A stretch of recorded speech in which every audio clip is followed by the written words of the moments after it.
Hello, hello. Today we are chatting with the beautiful, the lovely, and the talented Danielle Jordaan. She is an artist and a live wedding painter in South Africa. So dive into her beautiful, delicious accent and hear all about her story in today's episode. See you there. Welcome to The Composed Artist, the podcast where we explore the intersection of artistry, entrepreneurship, and self-improvement and continue to pursue a more composed life. I'm your host, Stephanie, an artist specializing in live wedding painting, living in the vibrant and soulful city of New Orleans.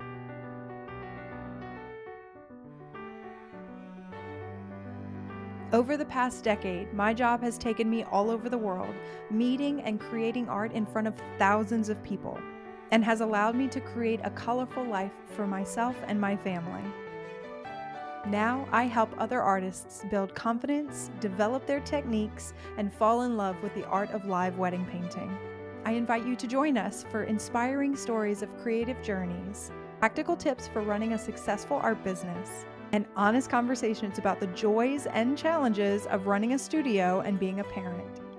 This podcast is here to keep you company, keep you entertained, and is full of resources to help you on your journey to create a business that feeds your soul, makes an impact, and is insanely profitable. The Composed Artist is the podcast for the bold, creative, passionate, and genuine artist. Let's get started. Can you tell me your story as an artist? It really just for selfish reasons. I would love to hear when you first picked up a pencil or a paintbrush, and how old were you? Were you a young child, or were you later on in life? Like I was in high school when I first picked up a paintbrush because I was terrified to try it out. Did you just dive right into the arts, or did you discover a passion for the arts later in life? Yeah, oh gosh, it all started with my mother. She's been an artist since I was very young. And my grandmother and my great grandmother, so all the eldest daughters from my mother's side of the family, they were all very creative. But my mom was kind of like the first person in the family to pursue art as a career. When I was 12, prior to that, she drew criminals' faces in the police force, which was, I think, so cool. But she's always had a dream to become a full-time artist. And I remember being four years old, watching my mom paint, and it was always so inspiring to me. And it's like whatever my mom did, I wanted to do. And she's always been an inspiration to me when it came to work ethic as well. And I really loved watching her as she figured out how to be an artist, how to be an entrepreneur and a businesswoman, because she really wanted to make it work. And I loved watching that and watching her make mistakes as well. So I think from an early age, I knew I wanted to do what my mom did. And but yeah, I think my story is also very similar to your story. I remember listening to your story where you mentioned that you were homeschooled and you've wanted a family first. You knew that came first, and that's very important to you. And that's also the same mentality I had. I grew up homeschooling from the age of 14. So we went to public school in primary school.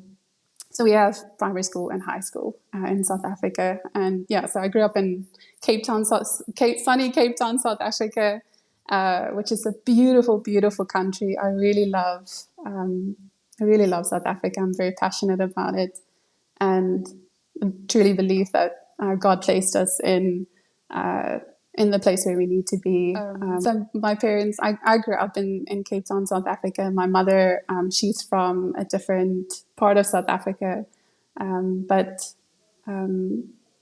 yeah, I wanted to, by watching my mom grow as an artist, it was always very inspiring to me to see how she was so eager to learn. And so I knew that if I wanted to become an artist, I need to struggle. I needed to struggle as well. That you saw your mom struggling and you wanted to struggle too. So you just said, I wanted to struggle too. So what do you mean by that? Yeah, what I mean by saying that I wanted to struggle as well is that I saw that a lot of fruit came from it, and that if the career as an artist, it wasn't presented to her on a platter. She wasn't encouraged to go and study art, to go and study fine art. Her parents actually, at that stage, it was something quite weird to pursue because there wasn't you couldn't make a fixed income from it, or only like the elite people could really, if you already had a financial safety net, you could pursue it. But through the struggle, I could see that my mom really, with her perseverance and with the struggle and the support system that she had, it was wonderful to watch her grow and really appreciate what she had as an artist and appreciate the freedom she had to be a full-time entrepreneur and be present as a mother as well. So so with the homeschooling journey, that's when my mother kind of like took a step back and really focused on the family. And Wait, sorry to interrupt. What kind of work did your mother do as an artist? Was she a painter, an illustrator? What was? Tell me what she did. yeah, so my mom painted prior to our homeschooling days. She's always been a real does contemporary realism. So her scenes were very like nude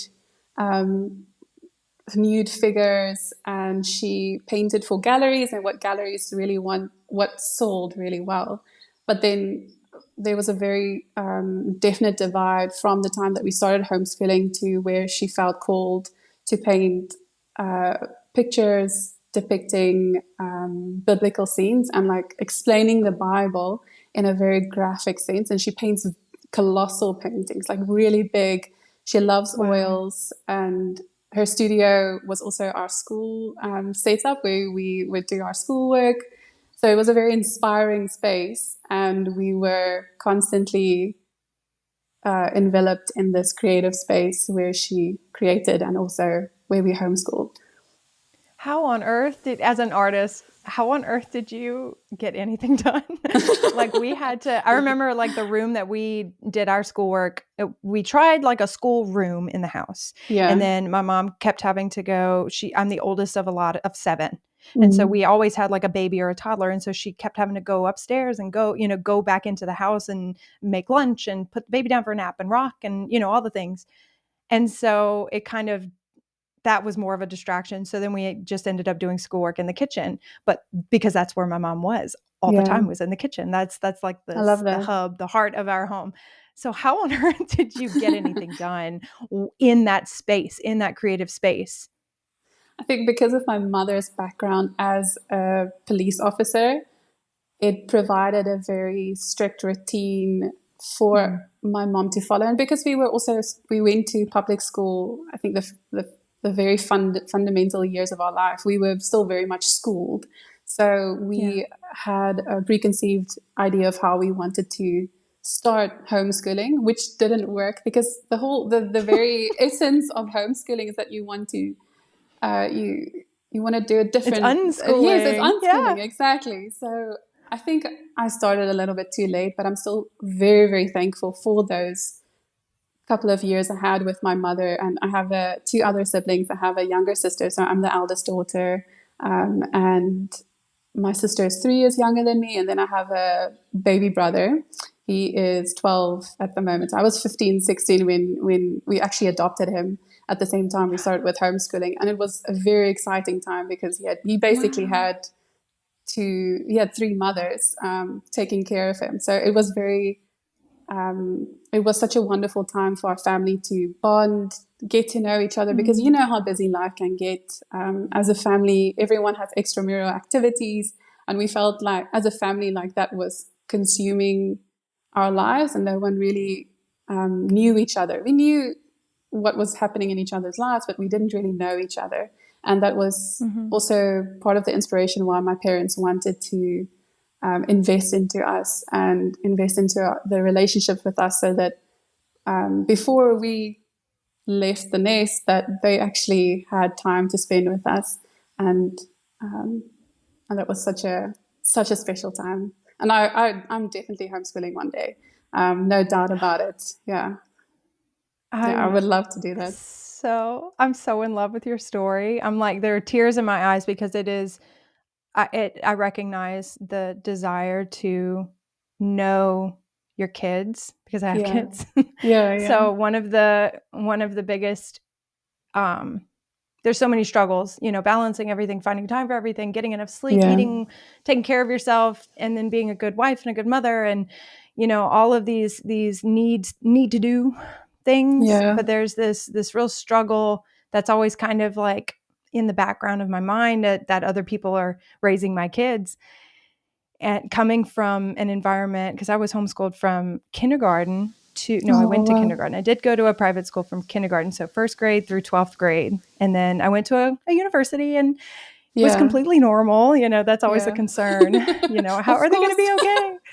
Yeah. And we're all totally fine. But, Are we? the concept. Well, no, but that's because we're artists. Yeah, yeah, that's true. Oh, but yeah, there's this concern of, I know my children, but somebody else is having the privilege of raising them and teaching them. And so we do as much as we can being involved when they're home. That's why it's so important for me, and something I encourage other people to do is to really be present.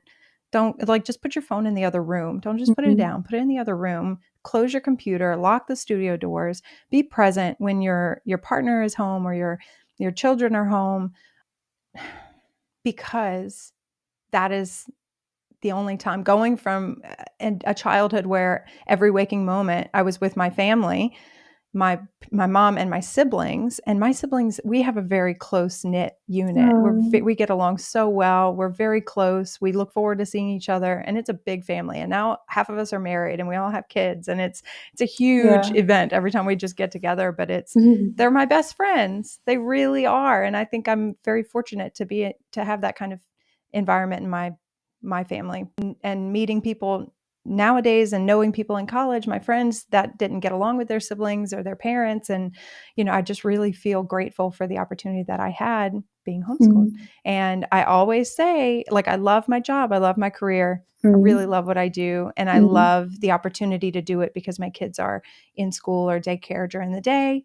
But if I ever felt called, like if it was crystal Yeah. clear that my kids need to be home with me, then I would, Mm. in a heartbeat. I Yeah. wouldn't fight it at all. I'd give all this up.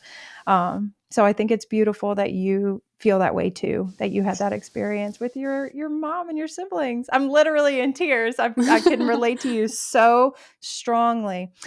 Yeah, and my mother So actually, oh, I wanted to talk about that clarity because my mother had that clarity. It was prior to that, my mother would never have considered homeschooling us because every time we would ask her for help with homework, we would end up in tears. It was always such a struggle. But then when she had that clarity for both my parents, because both of them had to make the decision and be on the same page, yes. that Yeah. was my mother felt like there was a blessing to do it. And then, I mean, it wasn't easy. We really struggled. My mom felt like she was depriving us of opportunities. It was a big leap of faith. But I think if she didn't make that leap of faith of becoming a full time artist earlier in her career, from being the main breadwinner in the family to being a full time artist, that was huge for them. Um, she wouldn't have been able to make that decision to be a mother who homeschools and art comes second because at the end of the day who it's the relationships that you have that really matter, but your work, hopefully you will be remembered for your work as well, but people will remember you, and that doesn't have relationships have an eternal effect compared to your work. So, and in that, my mother also struggled. She struggled with the homeschooling. I remember watching her cry in the evenings. But that first year of homeschooling was really the toughest time for us. But it was also I listened to a lot of podcasts from um, Jordan Peterson. Jordan and Peterson. I love his podcast. While I'm painting, sometimes I just like want some meat to chew on, and because he's really good with asking questions and talking to people from all spheres of life. And I really enjoy listening to him, asking and really intently listening to people. Some podcasts really like go over my head. I don't know what he's saying, but Yeah. he really he hones in on struggling and suffering, and that suffering should be welcomed, and that suffering is that's the place where character is built, and yeah, and I really watched and saw that in my mother, as she suffered through the police service, hating her job there, and then now reaping the benefits of it. And she got to see and watch us go to college. Yeah, I was the first one to study art on a tertiary level, which was such an honor for me. And I finished my studies when I was 21. I wasn't able, I really wanted to finish school earlier because I homeschooled, but that didn't happen for me, which is also fine. I'm just someone, I really love doing things fast. I'm a doer, an absolute doer. Sometimes I think after I've done something, which is my downfall sometimes, but it definitely gets the job done, which is also, it's also a strength. And I really appreciate that because my husband's the same, and so we really get each other. But then when I went to college, studied art, I think it was after my first year of studies, I realized that they're not really teaching me what I want to know. I really wanted to hone in on skill and learning how the masters used to paint and drawing and painting from life, studying anatomy. And that's where I stumbled across the Florence Academy of Art. And they have different ateliers in Europe, and I know in the States as well, of people, lecturers who teach artists how to study how the masters used to paint and draw, and I really loved that, and I thought it was such a wonderful way as an artist to have that springboard and to zone in on skill. But we didn't have the resources in South Africa, so there's not enough institutions that really encourage that, encourage practicing skill as an artist. It's very universities and college, art universities and colleges, they teach a very philosophical, conceptual way of painting by deconstructing everything. But I mean, concept is very important as an artist. Your work needs depth, but I feel if you lack skill, that's the flesh, that's the meat of your work. The bones are also important, which is the concept, but I felt like it lacked depth. And then I wanted to stop with my studies after the first year, but my dad encouraged me to finish it. And I'm thankful I did, because in college I really met a lot of people and lecturers that I became friends with, and they offered me a lot of opportunities. And that's when I realized that relationships in the industry as an artist is very important. You can't just be an artist totally secluded from the rest of the world. But it also brings life to be connected to other artists and other curators and people like that. You may have heard me talk about my little side business, my little fine art print shop.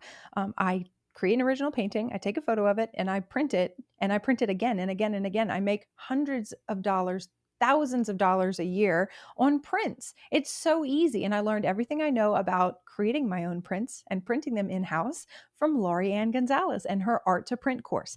I highly recommend, if you are an artist and you want to make easy money from your original works and even the commission works, you can resell those as prints. I recommend you check out Art to Print. Laurie Ann has a very direct way of teaching, and you are really going to appreciate her no fluff method of giving you information and telling you exactly what you need to do to make making fine art prints in your own studio a breeze. You can check her out online at learn.laurieannart.com. That's learn at LaurieAnneart.com, or just click the link in the show notes for my affiliate link. Check her out and thank me later. So after college, I decided I'm gonna save up. I want to go and study at the Florence Academy of Art, and it took a really, really, really long time to save. In the meantime, I went to the States for the first time, to America for the first time. My sister ended up marrying someone from South Carolina, so I went to visit her a couple of times. And I also went to Israel, where I worked as a graphic designer. Also studied graphic design for a year because I felt like it, while I was looking for jobs as an artist, I knew that I had to, most of the places where they want you to work, like art galleries, you have to know the basic graphic design skills, and I lacked that, and I couldn't really teach myself. I struggled with that, so I went back to college, studied for another year, and then COVID happened, and that then I got ended up locked down in America for 7 months, and that was a really. I wish I would have known you were stuck here. We could have definitely gotten together. Would have been amazing. Well, at that stage, I didn't even consider live wedding painting. I don't think I followed you. Yeah, so I haven't. I didn't know about your work. I think we really started recently. Yes. I think I connected with you maybe in 2021. That's when I did a bit more research into live wedding painting. I came across Chloe's work from Cloud Studio, and this one artist in South Africa, Mary, paints weddings. Mary, she's an amazing person. She's actually, I can talk a lot about her and her helping me with live wedding painting. She's based in Canada at the moment. She really helped me get a foot in the door in South Africa, and I'm so thankful for that. But at the end of 2020, I just finished with my graphic design certificate, and a friend of mine was getting married. I saw this picture on Pinterest of this artist painting. I'm so thankful for Pinterest. I still use it till this day. It's great. Yeah, it helped me for my wedding planning as well. I'm so thankful for it. So I saw an artist painting in this field and painting this couple, and it was actually Mary from Mary Paints Weddings. It was pictures that I later figured out, which is really cool. But I think my mother asked me to paint at this friend's wedding as a gift from her mother, who was stuck in America as well, as a gift to the bride. And so I said, okay, sure. I thought that was really cool because I've been talking about it a lot that year. I thought it was a really wonderful concept because I love people. I really love interacting with people, and I love plein air painting or painting from life, painting like the Impressionists used to paint, even though my style of painting is nothing like Impressionism. And then the bride was very keen for me to do it as well. I mean, it was a free painting, so Sure. who doesn't like freebies? And what was really wonderful, I think the opportunity came together so well. She's a makeup artist, and she's a very well-known makeup artist in South Africa.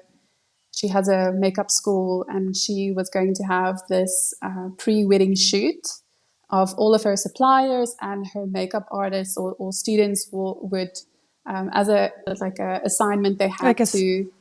Oh, yeah, okay. Yeah, they had to do the makeup of the suppliers, and then there would be a photographer taking pictures of the suppliers, and then her suppliers would also. It was a gift to them as well to say thank you for helping her at the wedding and being there. And that's a great idea. I know, it's right? Very generous of her for her students, but I mean for you guys as well. Were you able to participate in that? I was. She invited me to participate, and the scary thing was I've never painted a wedding before.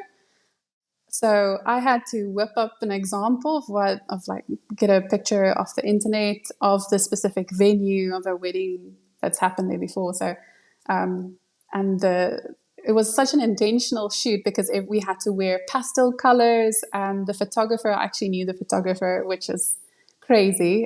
She made us feel like $1 million, and I had these wonderful pictures to show for prior to even doing my first live painting.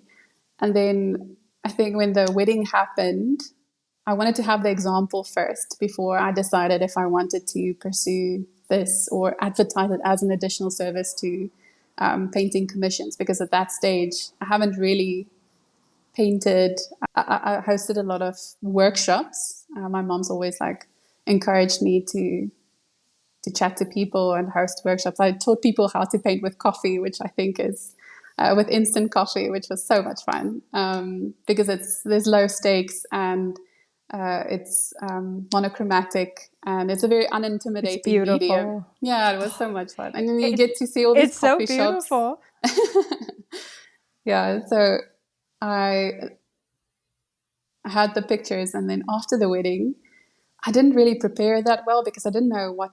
I've never done this before. I just tried to think of everything that I needed for the day. I didn't have a portable easel. I just brought this big easel with me. I brought a table and paint, like it looked like a whole studio setup, which was also such a. I think it's aesthetically it was very intriguing. Now I just like to travel very light because it's convenient, but I remember the pictures looked really beautiful. I decided I'm gonna buy a hat, and that's when I started painting with this straw hat because it looks French, and also because it was very practical. South Africa is Cape Town's a very sunny country, and it had this ribbon here at the bottom for prohibiting the wind from blowing it off, and it looked so chic, and I loved the way. I mean, as artists, we're very intentional about aesthetics as well. I think and if you have that background of like graphic design, because it's a visual language, when those things marry, it can. Oh, we're in the business of creating beauty, and I thought the whole presentation also adds to the magic of the wedding day. And I loved it. I loved the wedding painting experience. It was very daunting. I loved the interaction with the people, but I decided, okay, I'm going to reach out to two more couples that I saw on Facebook. I think I didn't know the one couple. The other couple they were family members. I asked if I could paint at their wedding for free in exchange for experience, and they could keep the painting afterwards if they liked it. And I think after posting those pictures of me pretend painting at a wedding, I got so many inquiries. It's where I also realized that there's so much power in presentation, and and I really love the way that Instagram has allowed me to do that, allowed me to engage with clients that I would never have been able to engage with before. And and I don't know how I would have done that prior to the Instagram as a platform. I'm still figuring out TikTok. We'll get there. But Yeah. I don't know about you. Yeah, that's a world of its own. Are you still using cheap art supplies? Look, you don't have to tell me, but if you want to level up, you have to use better supplies. Come on, let's invest a little. I've been using Rosemary and Company for my paintbrushes for the past 5 years or so, and I have never thrown away one of these brushes. The quality is unmatched, and they're like reasonably priced. I hate to say it, but they're the best. So I love a long handled paintbrush. Okay. I love a hog hair or an ivory, which is kind of a mixed bristle hair. And Rosemary and Company, they have like so many options. So I would check them out. The website is www.rosemaryandco.com. That's Rosemary spelled Rosemary and co.com. Or you can just click the link in my show notes and it'll take you directly to my personal wish list. It's all the brushes that I use and recommend. So check them out and thank me later. Well, I think that you came into the space at the perfect time because Mm. in the earlier, like I started in 2015, and the Yeah. first 5 years between 2015 and 2020, I had to do a lot of educating and selling, Mm. convincing people that that it's a really cool idea, and Yeah. it's a lot of introducing the idea to different groups of people. And after 2020, there was a bit of a pop, a social media, it blew up on social media, which is It great did. because Yeah. then just more people were introduced to the idea. And so then it was like you had the opportunity to jump in the conversation 5 steps later, as opposed to, oh, what are you doing? What is this? I've never heard of that before. Then it Yeah. was, I've seen that on TikTok. I think it's the coolest thing. Can you do that? And then it's just serving people like, yes, I can do that. And so Mary was in Canada at the time, you said, whenever whenever you started doing weddings, when you did your very first one, did you know of anybody else in South Africa or in Cape Town? So I knew about another artist based in Gauteng, South Africa, but it's a different province. It's about 13 hours drive from Cape Town. So Oh, in our wow. area there wasn't, and Cape Town's a very popular destination for destination and international couples to, yeah, destination weddings. It's beautiful, Yeah. lots of vineyards, mountains, and it's a lot cheaper, I think, compared to other destination uh, wedding locations. So, just when I think it was when I did my first wedding, Mary actually reached out to me on Instagram, and she told me, "Hey, I just recently moved to Canada. I've been doing live wedding painting for a while, but I am getting all of these inquiries. Would you like me to refer you to these clients? And also, if you're keen, maybe let's like jump on a video call, and maybe we can, if you have some questions, if you I see you just started with this thing, I would love to help you." And that meant the world to me. And that was such a, I think we had 1 or 2 video calls where she just like, I thought she was going to charge me at the end of each of these video calls, because she just like downloaded all of this experience with me. And I felt like I couldn't believe that someone would be so generous in their way of just offering their experience. So Mary was the first one in in Cape Town specifically to do live wedding painting, to offer that as a service, a niche service that I'm aware of. But currently, still, we're not a lot of there were not a lot of wedding painters in South Africa. There's a lot of I know guest portraits, that's kind of boomed. That's a very popular service at the moment in South Africa. A lot of people offering that as a service. But live wedding painting specifically, where you focus on one picture, one painting on the day, she was kind of the first one to introduce that to the wedding industry in South Africa. So she just opened up this wealth of knowledge to me, and I am eternally grateful for her. She even posted something on Instagram telling people that, hey, I'm a Canadian-based live wedding painter, but to all my South African or future couples, this is Danielle. If you're looking for a wedding painter, she's your girl. And that's really where I was so inspired by her generosity and her heart for inclusivity, just to not be stingy with uh, with the inquiries or with the requests that she was receiving.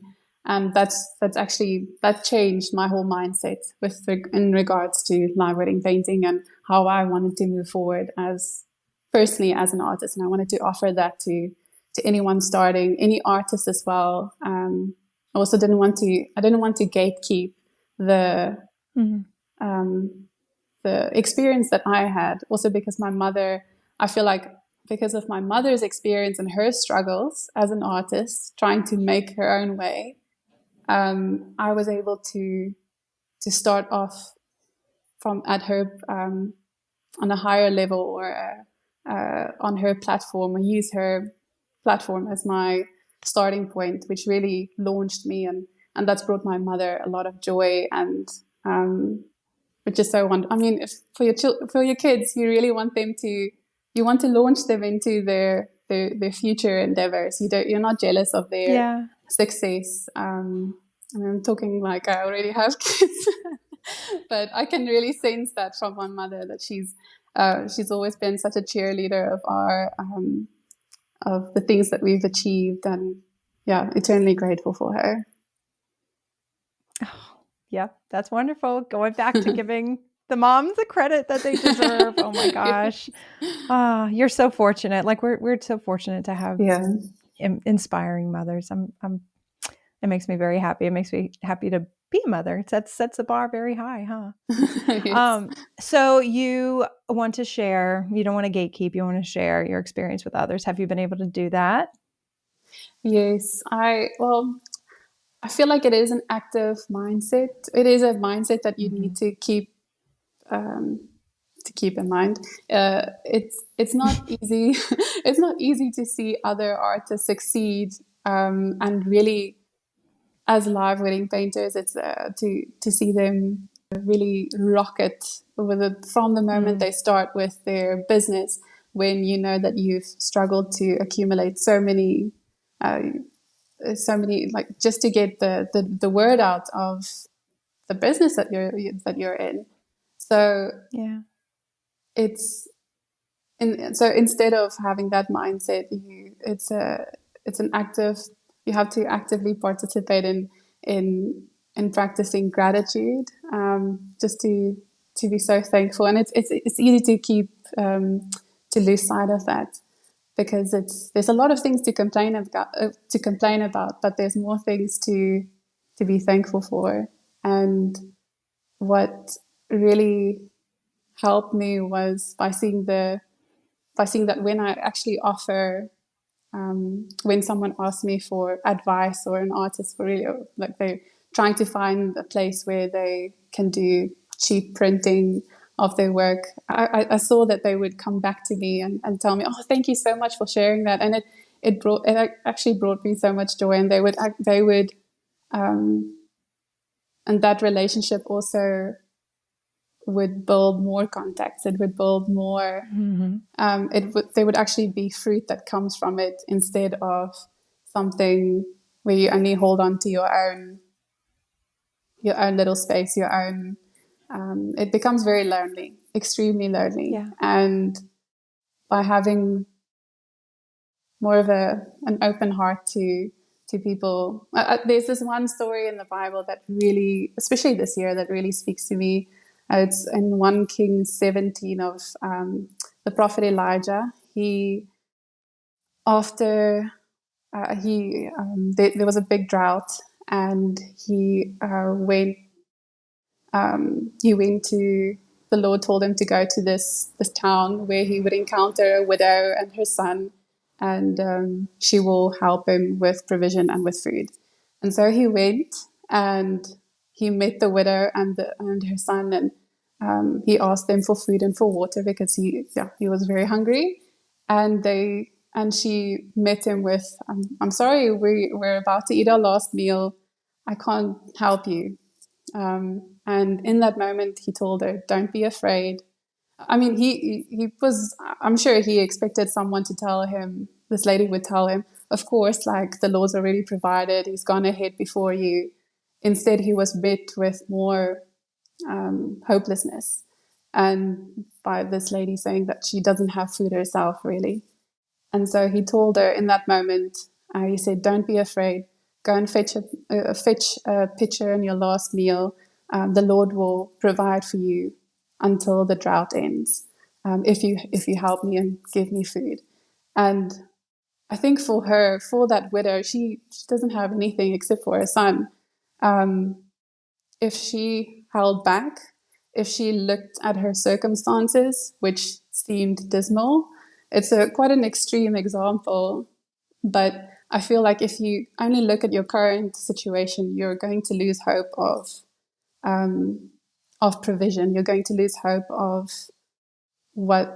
the abundance that can come by having an open heart, having a heart of gratitude. Because it really is, there's this universal principle. If you have open hands, abundance will flow. But as soon as you let go of it as well, you're able to be a blessing to others as well.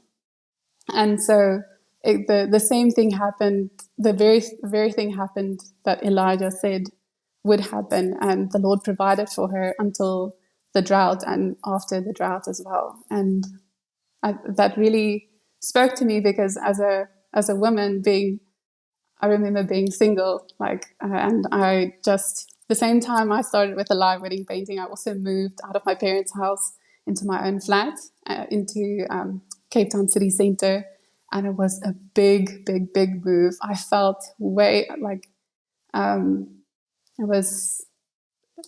was such a risk, and financially, because I think I only had 2 or 3 months rent in my bank account. But each month the Lord provided, and I was able to I think I only started working as a full-time artist 2 years ago. Prior to that, I waitressed as well.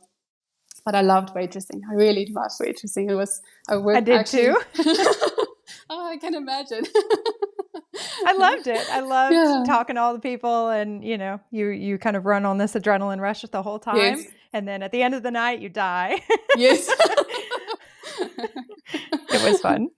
And I'm sure it's also it's taught you so much about people and how people work, and working under pressure and working in a stressful environment when you have unhappy customers, but the kitchen is running behind. So you have to keep them entertained. You have to keep your clients in, you have to reassure them, the same way that I'm sure event planners and live wedding painters have to reassure our clients when we know that there's a show in the back. But I mean, we keep them calm. They don't have to know everything, as long as they know that they're being served and taken care of. So I think it's about managing the emotions too. If especially one way that you just described the situation of the kitchen running behind and people impatiently waiting for their food, and you're the middle person. You're the person who's representing the whole experience, and you have to keep it light and keep it positive, and let them know that you understand how they're feeling, and their feelings are valid, and I'm so sorry, whatever. It's the same thing when you're working on a painting and you run out of time, or there's the bride isn't ecstatic about the angle you chose, or for whatever reason, there may be some uneasy emotions. I tell my students a lot, like, you have to keep it light and have to keep it positive, and the message is, it's okay. It's okay. No big deal. We'll fix it in the studio. Big smiles, good times. Like, it's okay. It's not your job to remind the client that it's stressful, that it's all, keep it light. It has a lot, like, how you present yourself in that situation. It really does make or break the experience for the clients. And for sure. I think everybody should wait tables or bartend or be in the service industry. You learn so much about working hard. That is hard work. And then client expectations, and, presenting the power of a good attitude. I think that's phenomenal. Yeah. Sorry to interrupt. I forgot about how much I loved waiting tables and how that carried over to what I do now, huh? I also think that Stephanie, because of your background as a graphic designer, that also marries really well, because a graphic designer knows how to work for a client. How to, because it's about their goals and what they want to, the product that they want to see executed, instead of I feel like as a fine artist, you have your own, it's a different mindset. It's a different world. Sometimes you work with your own vision in mind, compared to working for a client. So I feel graphic designers and And waiters or waitresses they have a lot in common, because you know how to work with customers and with clients. And even though they ask you to change a couple of things and they still revert back to the original design, you just have to smile and say, yeah, you can't say I told you so, but you just you go along with what the client said. I mean, yes, there's certain boundaries, but you can always advise them from a professional perspective and point of view. But yeah, there's a lot in common there. Yes, Yeah. service-based industry. You could do you could sell anything if you put the client's benefits or Yes. needs first, then it makes it so much easier, because it's service-based instead of product-based, because you can look at it through either lens. You're either Yeah. selling a product or you're selling a service. Mm-hmm. And so I like to look at it as service-based. So you were waiting tables while you were doing weddings. Were you doing commission work as well? Like, what happened to give you the courage to quit your job and go full-time as a patron? Yes, because of the coffee painting workshops that I taught, I knew that I could continue doing that. That's how I actually got the waitressing job. I loved this coffee shop so much. I was obsessed with it. It's a beautiful space, and I actually became friends with the owner and his wife, and they shared the owner. Actually, he was one of the first South Africans to go and study in Italy at the Florence Academy of Art. And so I was just drawn to his experience. He's also a stained glass window restorer. So he restores these. So cool. So he was so, as a couple, they were so interesting. His wife's also from Russia, and a very talented illustrator herself. And they had this beautiful family, and I was really drawn to them. So I think I really just wanted to work there because of them. Uh, I had my kitchen tea in the coffee shop as well. So it's such a there's so many milestones that actually happened within those 2 years that I worked there. I think I worked there part time, and then during the rest of the week, I had the freedom to focus on commissions. So what I did was I still hosted the coffee painting workshops, but I started noticing that I could get more money from just doing commissions in the safety of my own studio / bedroom. So I loved that, and I loved being able to have these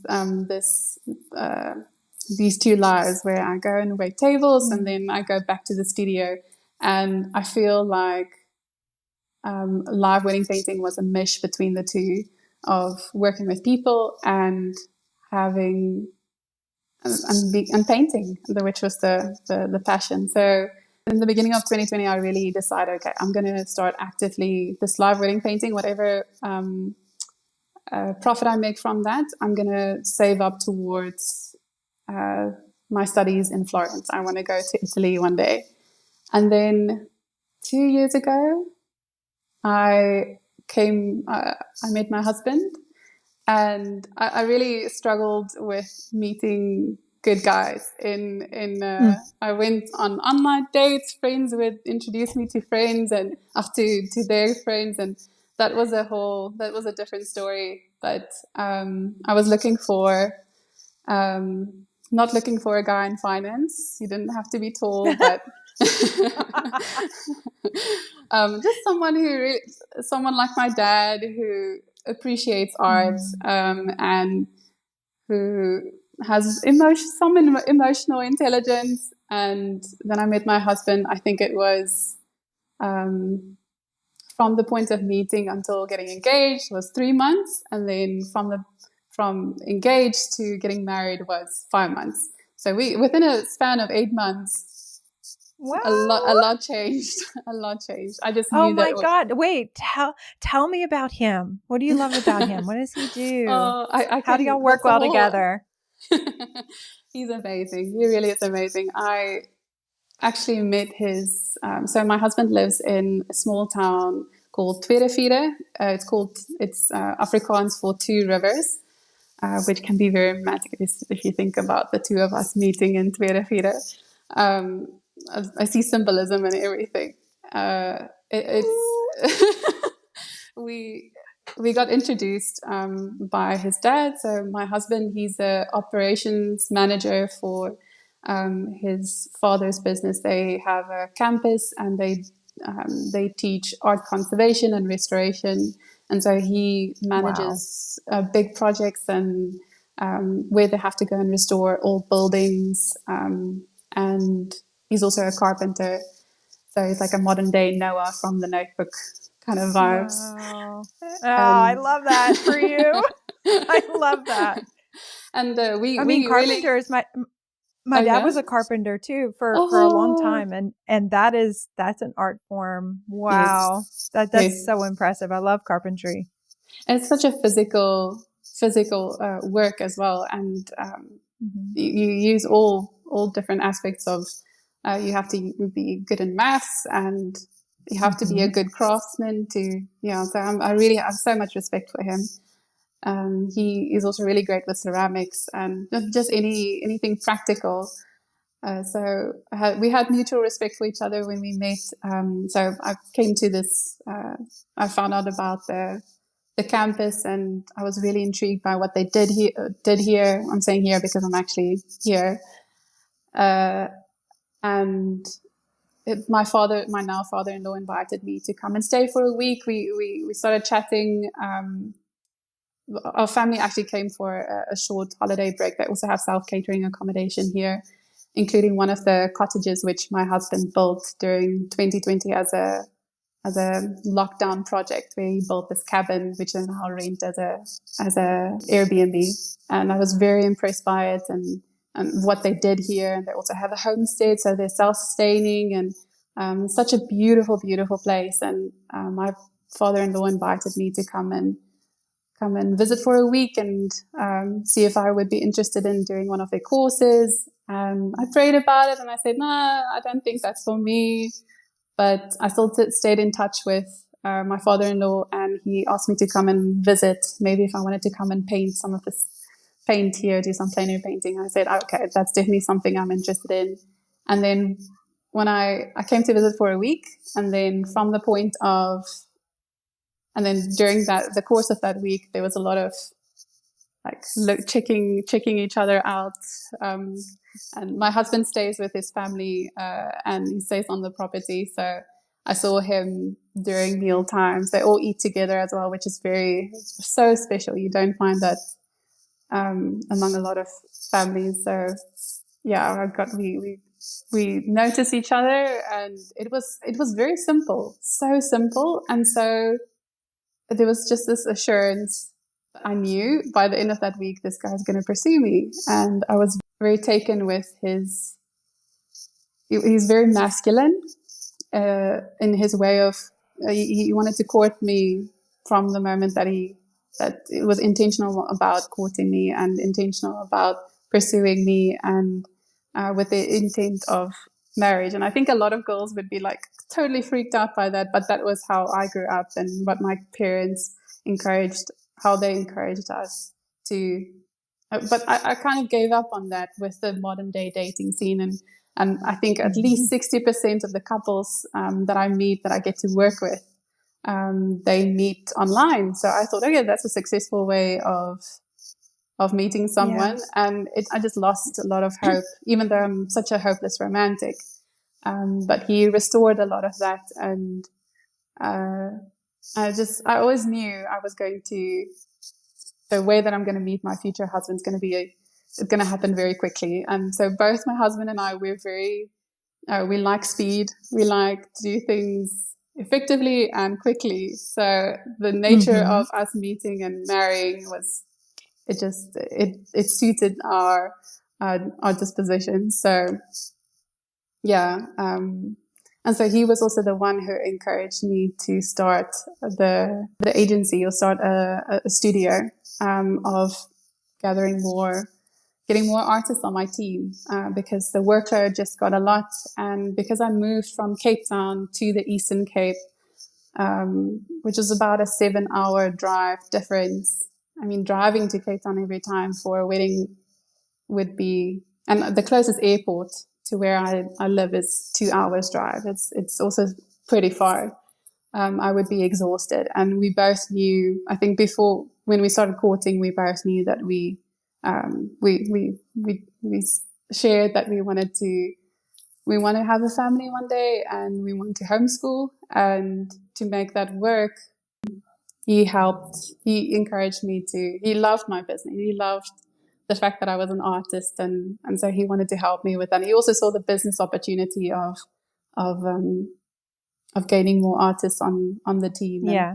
And also that I loved people. So I think at the beginning of last year, April, Carla was the first one to join my team. She just assisted me at a wedding where I painted guest portraits that was my first time doing guest portraits. I was still on the fence of offering that as an additional service, because it's a wonderful, I have so much respect for people doing guest portraits after doing it now for a year and a half, because it's so fast paced, and each one of those guests, they become a client, in a sense.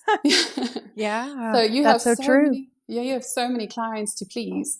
Some of them still, they come back at the end of the wedding and they ask if you can do some changes. And I'm like, and it's supposed to be these quick, gestural drawings, just like capturing the essence of the person. But because the couple fell in love with your style doesn't necessarily mean that each guest at the wedding will approve of your style. Mm-hmm. So some of them don't like your paintings and some of them do. So you latch on to the encouragements from the people who resonate with it. And if there's constructive criticism, then of course I'm going to take it. But the ones that forget their painting at the end of the wedding, on their table, I'm not going to cry crocodile tears about it, because they don't see the same value that the couple saw in the paintings. Yeah. So Carla helped me with the guest portraits, and I totally fell for who she was. She's such an amazing person. The way she approached, the way she interacted with guests, and how calm she stayed. We had 120 guests at the wedding. It was one of my first bookings, and I totally underestimated how quickly time flies, and that I wouldn't be able to accommodate all of the guests. But thankfully, the bride and groom knew that, and that I was also still figuring out how the process worked. And so Carla she was calm. She was cool, calm and collected, and she's that's just her personality. She's very, very calm, and she's such a talented artist herself. She studied fine art in Stellenbosch University, and then just from that day onwards, I'm like, I need you on my team. If I'm going to start a wedding painting agency, you're the first one to join me. Wow, I love your story. I love how everything that you've asked for has kind of come to fruition in the most beautiful and perfect way for you. And then now Carla's on your team. So Carla was number one. Yes. How many girls do you have on your team now? And where are they all located in South Africa? Yes, so we're spread over 5 different provinces in South Africa, including the Western Cape, which is where Cape Town is located. Eastern Cape is where I am. KZN and Gauteng. Sorry, that's 4. That's not 5, my maths. So there's 4 different provinces, and we are 6 artists in total, including myself. And yeah, we have such a wonderful team. I used to be so scared. I mean, terrified to bring oil paints to a wedding or an event that I was painting at, until I realized that Gamblin has me covered with all of the mediums, the paint thinner, the varnish, the whole gambit. I love using Gamsol as an odorless paint thinner. Okay, this is what I use to wash my brushes to thin the paint. I use a big jug of that to slow the drying time. If I'm trying to finish a painting and layer and do all of that, I use Galkid. It's a very thick medium that I love to use with my oil paints. And let's say it's very dry, it's a very hot and dry environment. I love to slow the drying time with refined linseed oil. This is my medium of choice for my oil paints. And when the painting is dry and I'm ready to send it off to the client, I varnish it with Gamvar, high gloss. That's my preference. And Gamblin has you covered with your preference as well. You can visit their website, www.gamblincolors.com. That's spelled GAMBLIN colors.com, or you can click the link in the show notes to shop my preference for oil painting mediums. Check them out and thank me later.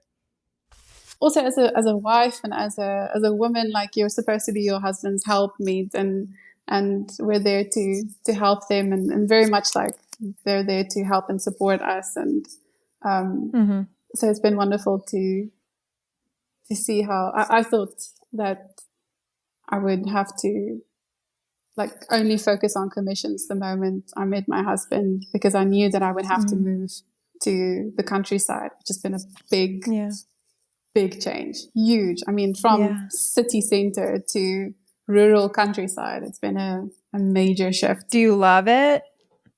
I do. I mean, it's romantic. As an artist, I see the romance in it. But as for opportunity wise, I miss my friends. I miss my artist friends specifically. I miss the just being able to go to a shop where I can find something that I'm looking for. I don't have to order something online and wait 2 weeks for it to arrive.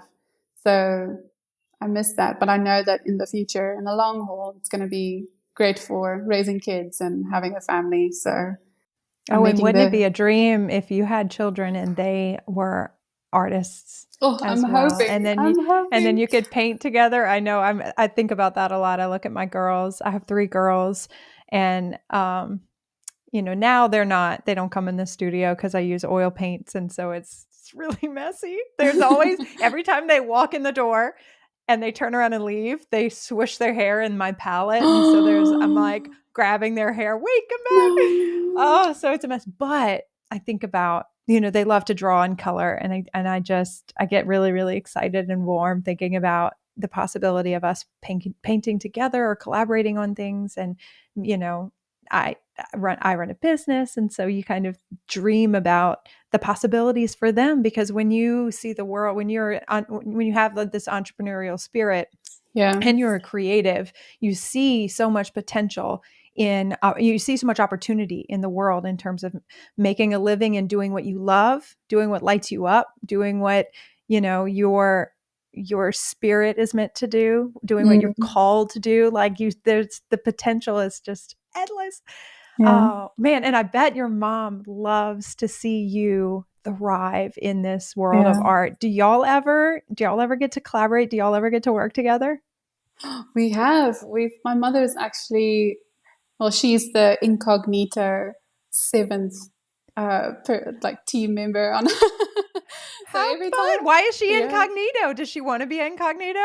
Yeah, so she doesn't really enjoy the winning atmosphere. Well, she enjoys it. She enjoys helping me, and she enjoys working with me. But when there's a big wedding booking, especially with the guest portraits, so she doesn't do live wedding paintings where she focuses on one single portrait. But when there's a big guest portrait booking, she's always there to, like, Danielle, if you need help, I'm there to help you.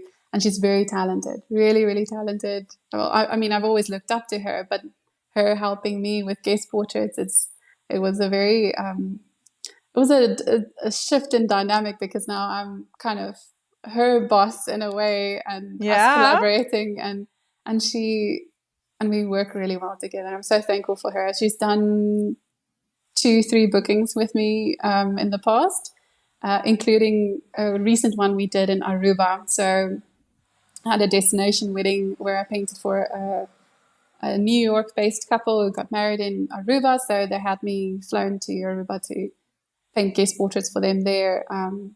And I asked my mom I paid for her ticket personally, so I asked her to come and help me. And then my sister flew in the flight from South Carolina to Aruba was 4 hours. So she joined us, and we had this whole week of girl bonding time, which was really wonderful. And I've really enjoyed the opportunities that live wedding painting has allowed me, especially the guest portraits. I've been quite surprised with that, is that it's allowed us more international opportunities because of the popularity.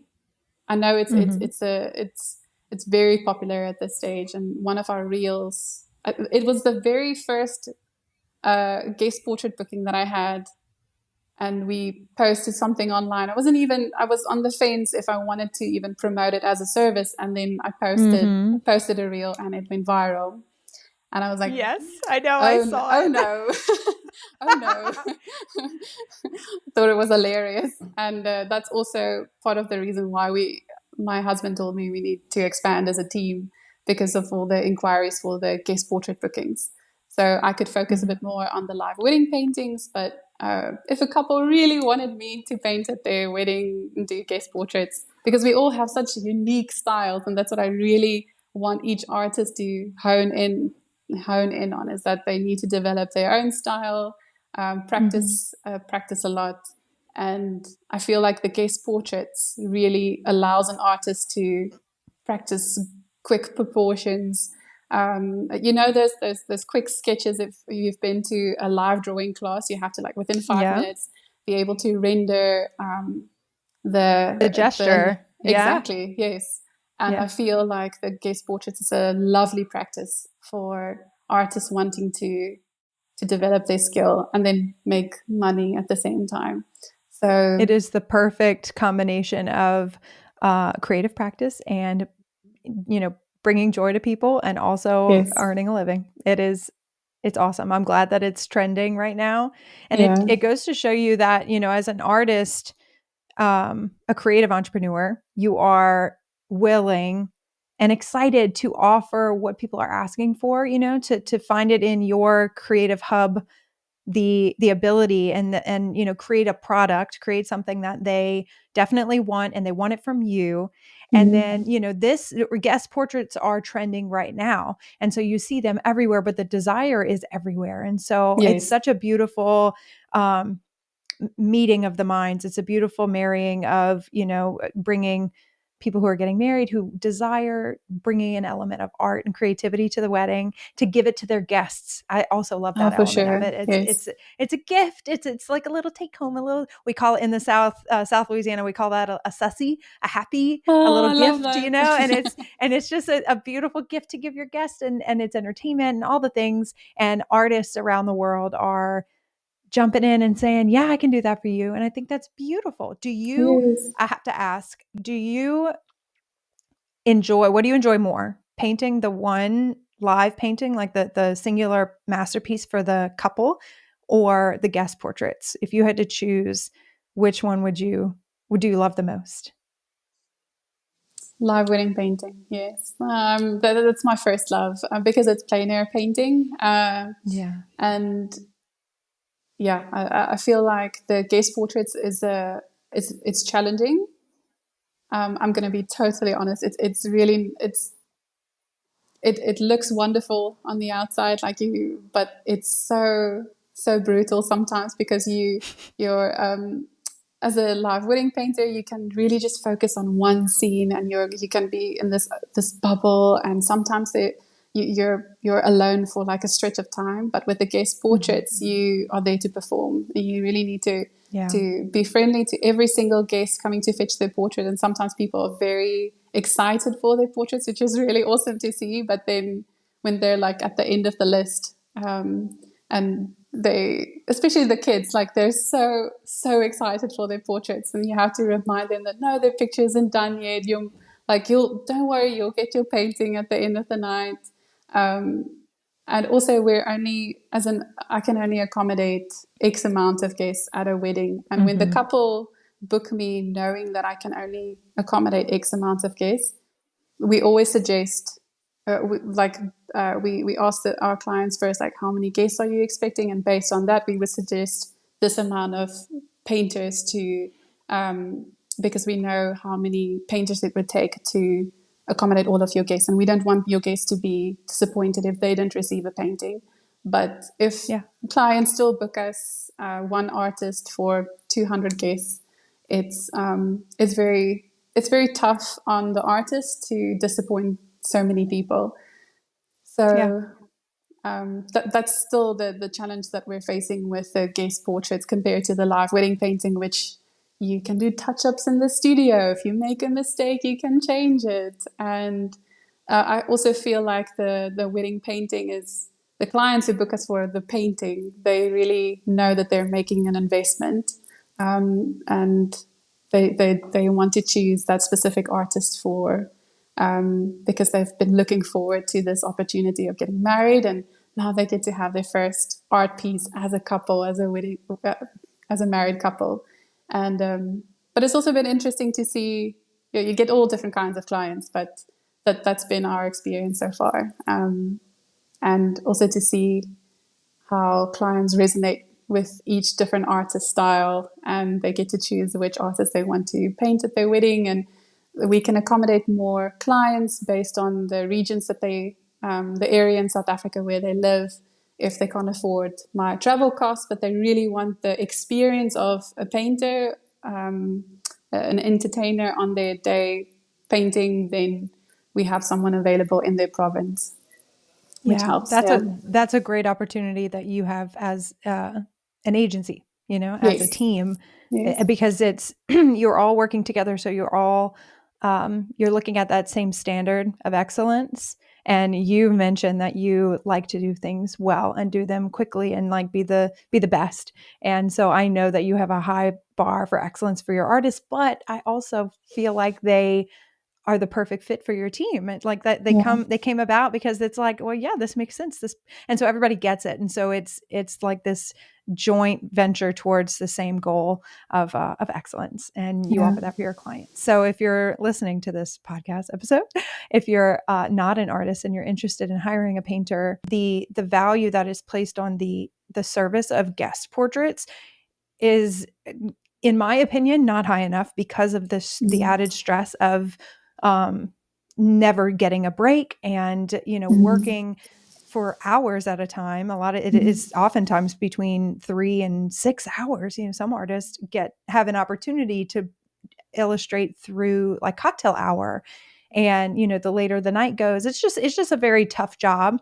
And so consider that. And if you're an artist listening and you're thinking about adding guest illustrations, hear what Danielle is saying, hear what other artists are saying, that it is a tough job. So if you're thinking about, and the reason I just want to mention this because I feel like it's not talked about enough. You may feel this desire, especially if you're just getting started, you may feel this desire to lower the price a little bit, to make it a little bit more like, well, I'm competitive. I'm competitively priced. And, if you're just getting started, offering services a few times at a discount is an awesome opportunity. It's the perfect opportunity for you to provide the service, get some practice, and serve your clients who don't have any expectation of what you have, because you don't have an expectation of what you can do. And you get paid a little bit. It's not for free. If you want to do it for free, please do so to get the practice. But it's nice to get paid a little bit, but you will very quickly learn how hard the job is, and that even if you are just getting started, you'll feel like my time is worth the effort has to be worth more than this.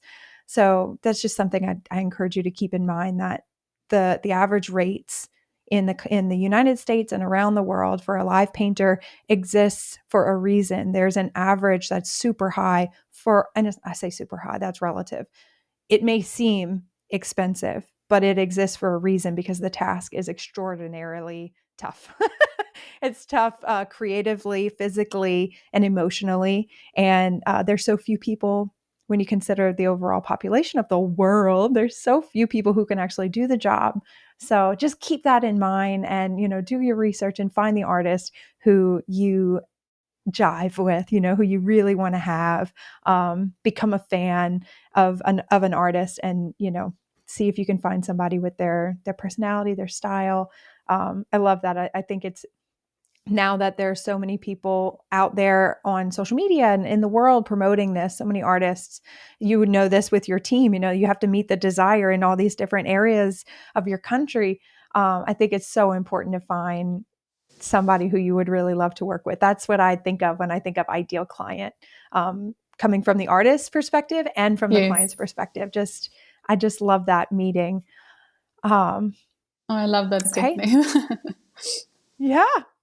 I'm so excited for your future as an artist and as a business owner. So now you are in a business and you are an artist and you are starting a family, you're setting up shop on your homestead. What are you looking forward to next? in life, in your business? What are you thinking about doing next? Oh, I definitely would love to. This year has really been a year of putting in structure for the team. We're not really looking to expand a lot more as a live wedding painting team.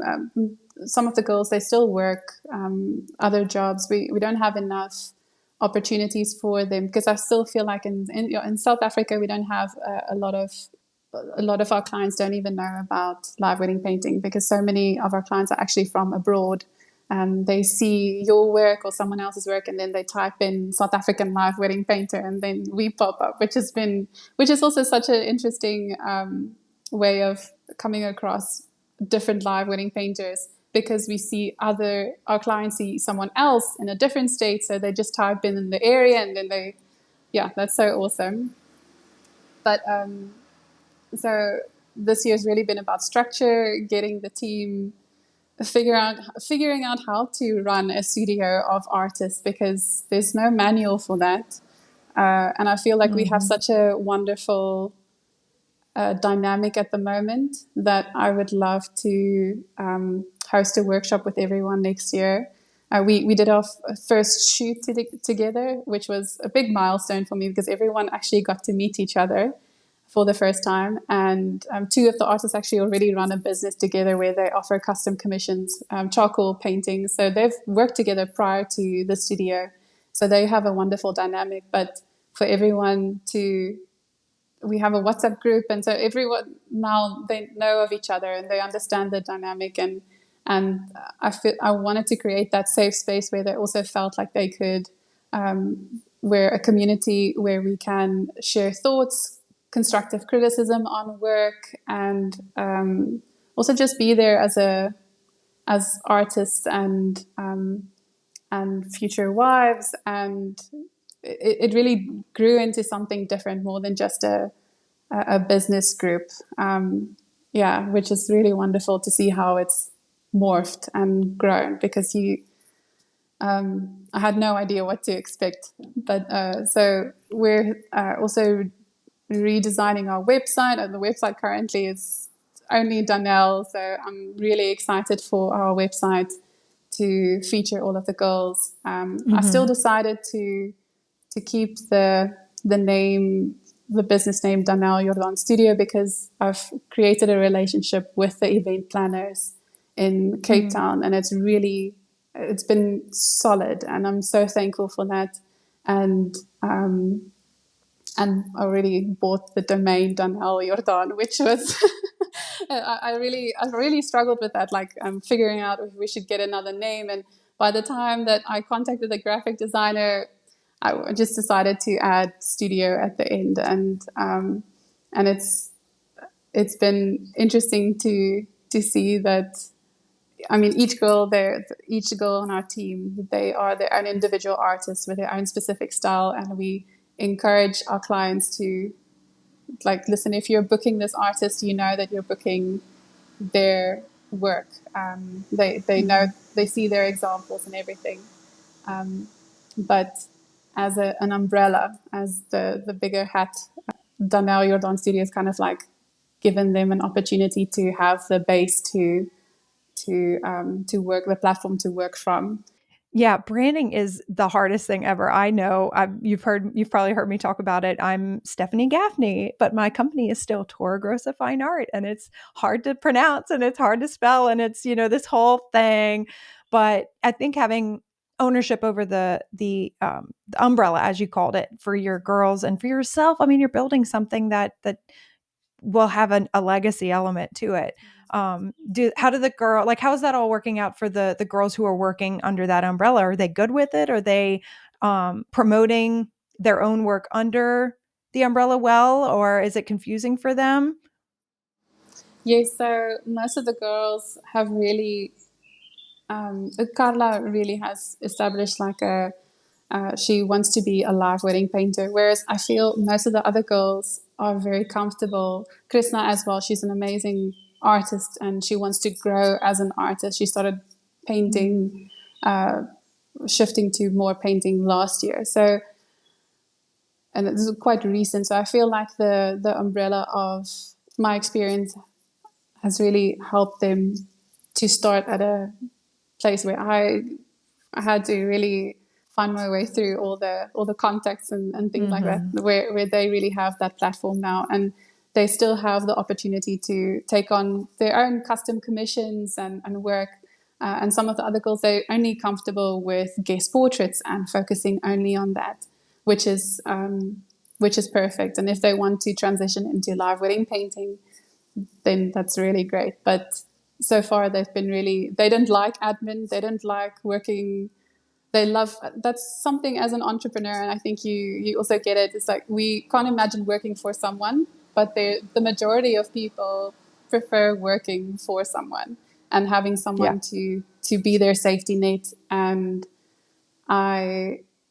that's something that I didn't know most people thought. Like that's because I think I worked for a corporate client once for a week, and that's it. And I told myself, never again. I'm never going to work for someone else again. I want to. Yeah. I know I can. I have a lot of drive. I have a lot of passion. I'm gonna make this work. So yeah, that's why I really think we're such a great dynamic, because they encourage me, and I put some fire under their feet to move forward and to also elevate their business to as a fine artist to another level. And what's really wonderful, like in the beginning when I started the agency or the studio, was that I didn't tell them exactly what to do. I mean, I have a crash course with each one of them about how to approach live wedding paintings. And they first, with the guest portraits, we paint together, we do group bookings, and then they transition to doing their own guest portrait bookings. But then it was such a interesting, I knew I didn't want to micromanage them. As myself, I hate that. I feel like I take more initiative when I know what the vision is and I know what we're working towards. And I saw, as Carla was the guinea pig, and with her, I just told her, listen, Carla, this is how I feel we need to move forward. Like we need to serve our clients. We need to, like, if they expect us to stay for 6 hours, maybe just stay a little bit longer if you see that the schedule's running, if they're running behind schedule, so that they really feel like we want to be there. We're not just offering a service, but it's an emotional connection that they have with, I mean, art is it's an emotional thing as well. It's sentimental. And I wanted them to understand that also working with event planners, they're as much as our client, they are just as important. And working with other service providers, they're very, very important, because they are the ones referring our work to future clients as well. So by not gossiping about the clients, even if they are having a very stressful time, and not participating in that, and really being professional, but also being understanding, that also sets us apart as professionals in the industry. And the whole team, I feel everyone has the same mindset. And I could show them that that's what I told them was the goal. And it's like everyone's on the same page, and everyone took initiative, even when I didn't even ask them to, which was really wonderful to see. When I kind of like just let them go. Of course, I'm there to help them and assist them, and but it's like little babies as well. I'm so proud of them. I'm so proud of them.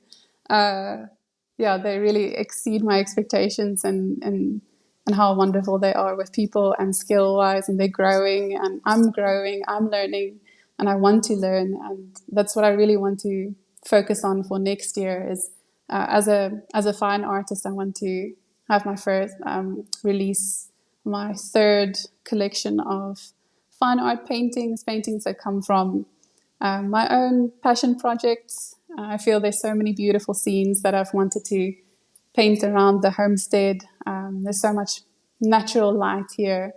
I feel like the studio is a really nice like we've created something now. We have the bones and the structure. It's I also want to give my body some rest. We came through. Yeah. We had a we had quite a difficult couple of months as a couple. We had our first miscarriage, and we really want to start our and I know Stephanie, you also had a miscarriage, and it's I think it's so wonderful that you shared that with on social media, because as wedding painters, you're booked way in advance. So Yeah. once you have, if you want to plan a family, but you also want to work, if you have certain goals, you have to plan those things in advance. But some things can't be planned. Like you can't plan a miscarriage, you can't plan, life happens. Yeah. What's so wonderful is that if you share that with clients as well, like all of a sudden you're available now, and people see on social media, but wait, you didn't let us know that you told us that you were fully booked. People understand if you share that with them. And so that's also a tricky part too. I think a new thing that I'm navigating is like, I feel like I've been in this high stress zone for a very long time, and I want to give my body some rest to really focus on family goals that I have as well, which is very Yeah. important for my own, for which will reflect in my own work as well. Yeah, it's so important to think beyond what's being asked of us. You start like, oh, I just want to paint. I'd love to maybe make some money and sell paintings, and then you get into this gig of live wedding painting and guest portraits and booking clients a year plus out in advance, and then before you know it, it's kind of taken away from you a little bit. Mm. So prioritizing rest and not Yes. just, oh, I think I'm burnt out, I need to stop right now. Like planning a break it's detrimental to your creativity, like your health, your mental health, your physical health, the health of your relationships. If I don't, yeah, I like to tell people, I've been asked, do y'all go on dates? Do you and your husband go on like a regular monthly date? And I'm like, no, not really. But when we start like yipping at each other and we start biting each other's heads off, we're like, okay, I think we need a minute. and then we'll go and get dinner, So being more proactive instead of reactive it's a much better way to live than the alternative, because I've done that too, right? We've all done that too. Oh, I'm so happy for you. Oh. I'm happy for your personal life. I'm so excited for you. I am sorry about your loss. It kind of takes the wind out of you. Things are I'm sorry for going you. so well. Oh, thank you. It's made me doesn't it make you grateful for what you have? Doesn't it make Yes. you And also, grateful for everything? yeah, and also to see the connection with your spouse after grief and after loss, that suffering again, it really draws you closer as a couple. And well, I've seen happen the opposite also happen to other couples, but I'm very thankful in this Mm, case it drew us closer to each other. And yeah, I'm so thankful for my husband. Yeah, we're a I'm so team. glad.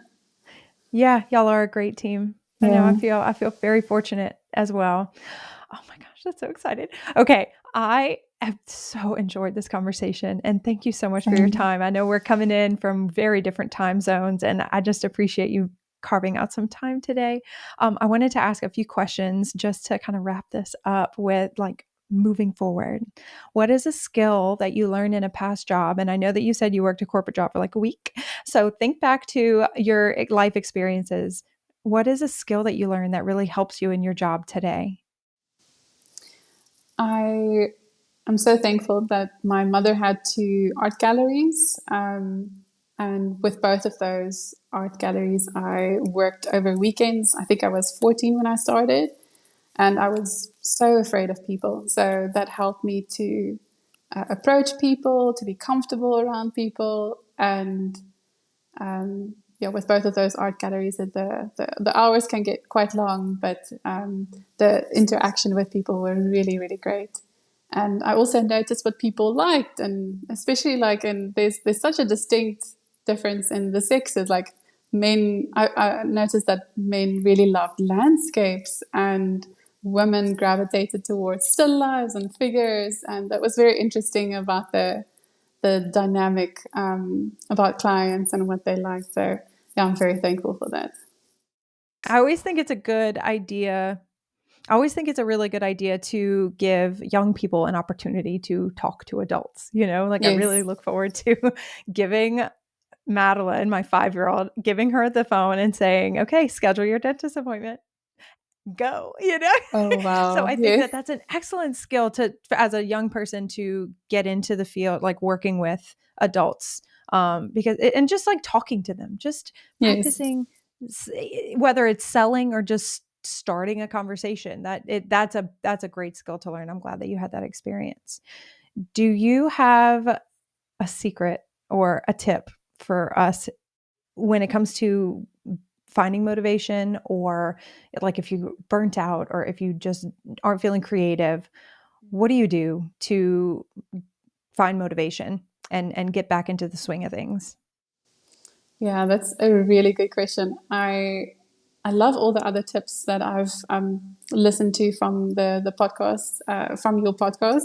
It's been so inspiring to listen to what other artists do and other creatives, because I feel we all go through it. I went through it Mm-hmm. last week where I've noticed that every time when I come back from a, a long travel trip, I really struggle to get back into the routine of things. Even though my husband has a very strict routine, which has actually helped me to get back into a flow of work. A routine's been really wonderful for me. It was something that I threw tantrums about when I was in my early 20s. I really did not like routine, even though I'm a very organized person. I love the spontaneity of things, but because I want to spend time with my husband, a routine has been very crucial for me and helped me to get back into a healthy rhythm instead of Mm. um, having really odd hours. Because I really love working in the evenings, but it can be very difficult the following morning to wake up Yeah. and start a day off on a good foot. So last week when I got back from Aruba, I didn't want to work. I was really diligent in following up with keeping track of emails because we had so much time while we were in Aruba. So I just spent 1 hour a day answering emails. But then when I got back, I didn't want to paint. I had zero motivation, and I felt guilty for that. But I knew that Yeah. it was just my body being like completely exhausted. The travel was extensive. So what I what I actually wanted was I wanted to feel productive. So what I did was we had wonderful sunny days outside, and I wanted to dig some holes for a future garden that I wanted to wanted to build.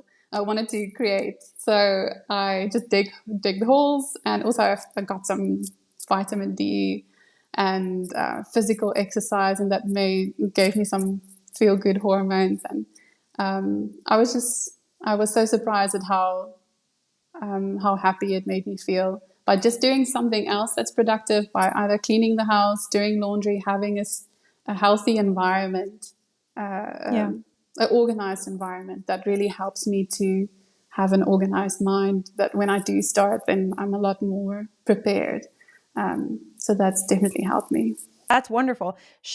I'm just going to tell you, as a mother, shifting from being a night owl, like now, because you don't have kids quite yet, but you're considering how you'll feel in the morning, and considering how, like, your actions, like if you stay up late at night, Yes. diving into your creative hole, as I like to call it, you suffer in the morning. And so shifting that routine to be more day productive during the day, and then rest at night, and then get up in the morning, and that whole cycle, that's going to help so Yeah. much when you have kids, because the I'm kids glad. get up at 5:30. The kids get up before you think is appropriate.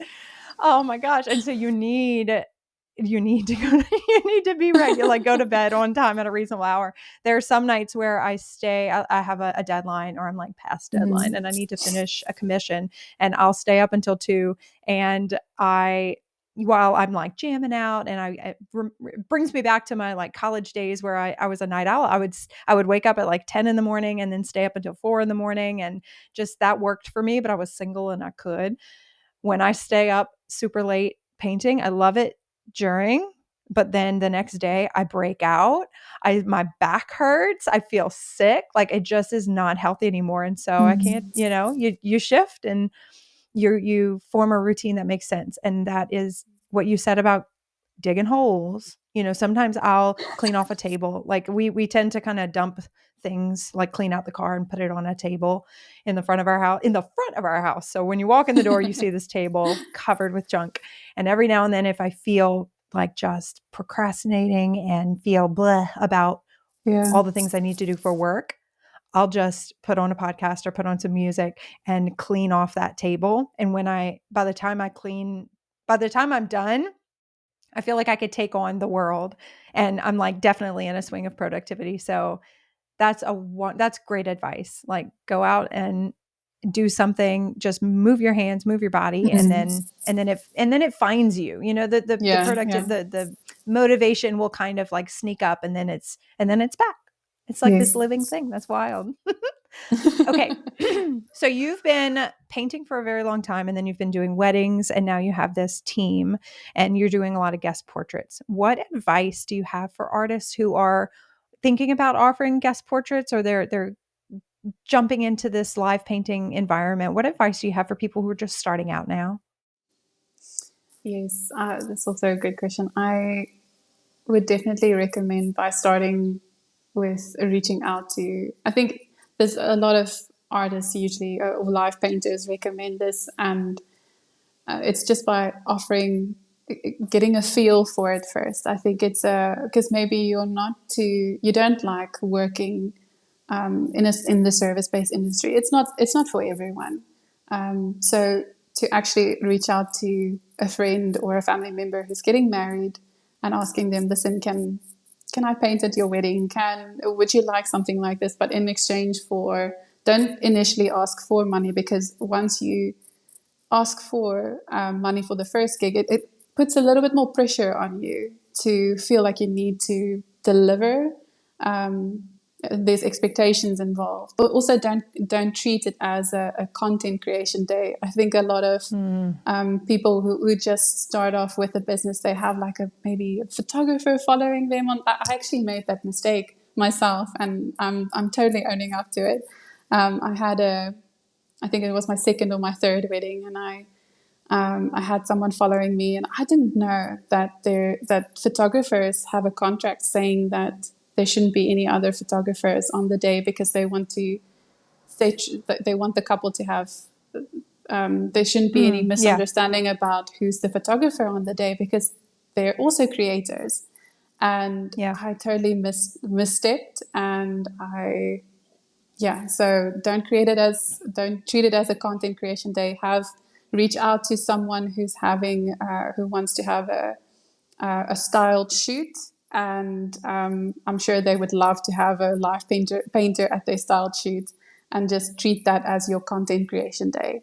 But definitely reaching out to someone offering your services, and really just maybe if there's someone in the area, an artist in the area that you look up to, reach out to them. If they don't respond, reach out to the following artist, and also taking courses, your live wedding painter course, which really the wedding painter blueprint is such a wonderful. I've encouraged my girls as well, like if they want to dive in and really excel and grow in their skill, to take multiple workshops and courses, because you learn so much from different artists, and you take a little bit from each artist, and then make it your own. Because you don't really know you're not supposed to feel like you know what you're doing when you're doing it for the first time. Even until this day, I still get the jitters before a wedding. But it's exciting jitters. It's always because if I feel like if you don't have that, you don't want to improve with the following wedding. Yes. So Yeah, and that's a healthy thing to have. I think photographers also still don't, and videographers, they don't feel, all of them, they also still get the jitters on the day, because each wedding is different, so unique. The couple is so unique. The people that they bring together, the guests and the family, it's never going to be the same type of feel and atmosphere, which is wonderful about weddings. And that's why I'm so passionate about it, because it's such the energy on the day is always going to be different. So I think if you just approach the day with if you approach the wedding with being there to serve, and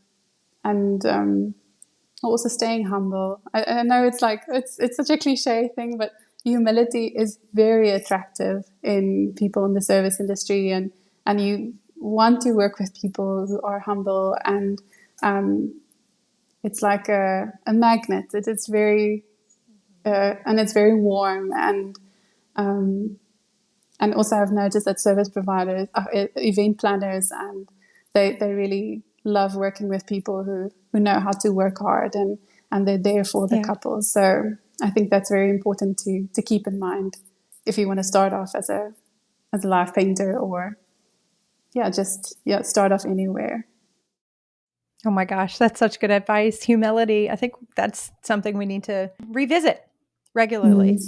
Whether you're just getting started, because you feel very humble when you first get started. But then after you are doing this for a couple of years, reminding yourself that when you walk in the door, that energy of, hey guys, what's going on? It's very, it's sweet in a way. And it makes the people around you feel more comfortable. They don't feel like you're arrogant or you're better than them. They feel like they could help you in a way. A lot. Oftentimes I'll walk in and I'll be like, "Hey, who's in charge?" I'd come in more playful and more down to earth, because it makes the people you're working with feel more comfortable, and they're more willing to help you. It's just there's something about entering with this humility. I love that you said that. Thank you. That's wonderful advice, Danielle.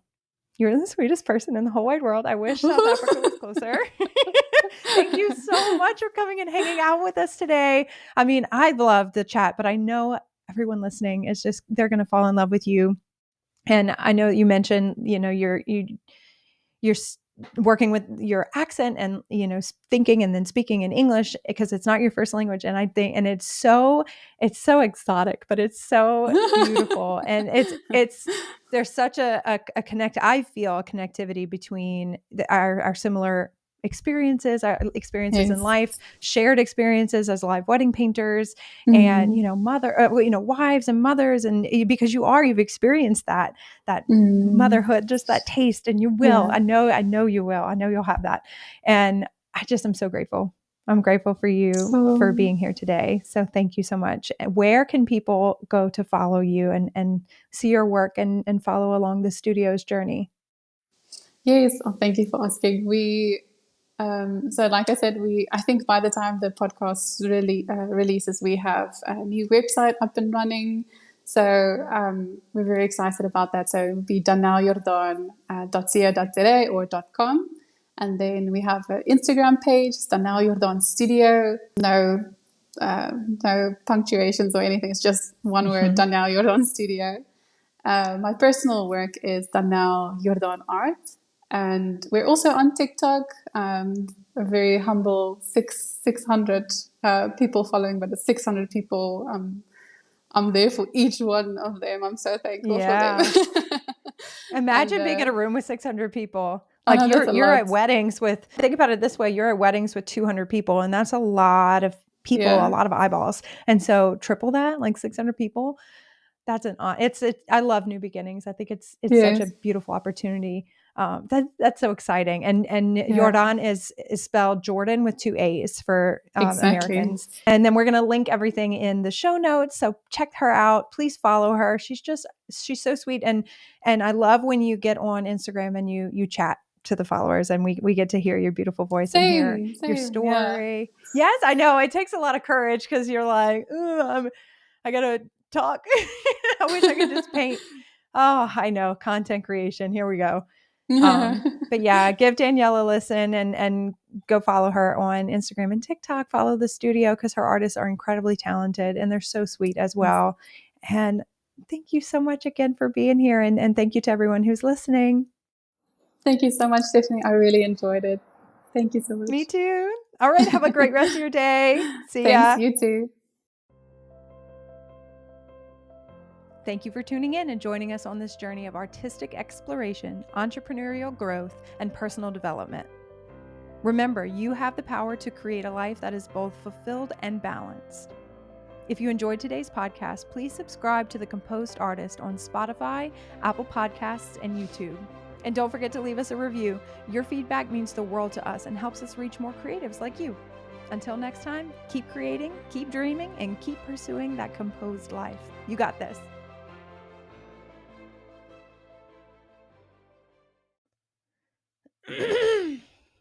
First take? Okay, let's do it again just in case. That was good. I'm so proud of myself.